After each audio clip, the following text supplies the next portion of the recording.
କିଛି କହିଦେଲ କହିବି ମୁଁ ଆଉ ଆମେ ରାତି 12ଟା ବେଳକୁ 2 କିଲୋମିଟର ପାଣି ପାଇଁ ଆସି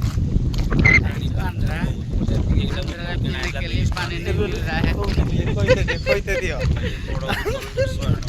ପସନ୍ଦ ହେଇ ପାଣି ବିଷୟରେ କିଛି କହିଲ କହିଲ ପସନ୍ଦ ଆଇ କୁହ କହୁନ ତ ହସ କଣ ପାଣି ସମସ୍ୟା କେତେ ହଁ ଆନ୍ଧ୍ର ପାଣିର ବହୁତ ପିଇବା ପାଇଁ ପାଣି ବହୁତ ପ୍ରୋବ୍ଲେମ। କେତେ କିଲୋମିଟର ଆଇଲଣି ଚାଲିଛି ରାତି ପାଣି 12ଟା ପାଇଁ ବେଳେ ଆସିଛୁ ଆମେ ମାତ୍ର 3 କିଲୋମିଟର।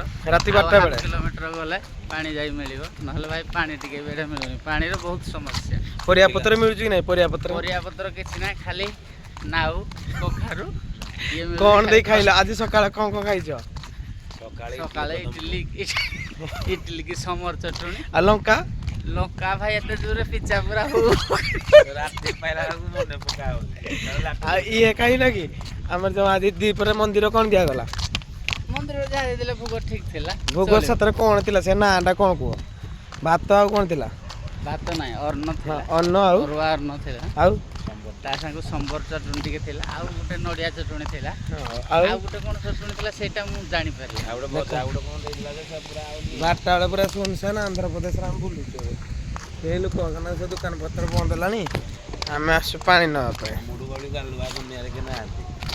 ଗାଲୁଆ କିଏ ଅଛନ୍ତି ଆଉ? ଆମେ ହଉଛୁ ଇଏ ଗୋଟେ ପରମ ଗାଲୁଆ, ଇଏ ଧର୍ମ ଗାଲୁଆ, ମୁଁ କରମ ଗାଲୁଆ। ଦେଖ କାର ଦୋକାନ ସବୁ ବନ୍ଦ ଅଛି ଆନ୍ଧ୍ରପ୍ରଦେଶରେ। ସବୁ ବନ୍ଦ ହେଲାଣି ଦୋକାନ ବାଡ଼ି। ଦେଖ ସବୁ ଦୋକାନ ବାଡ଼ି ବନ୍ଦ ହେଲାଣି।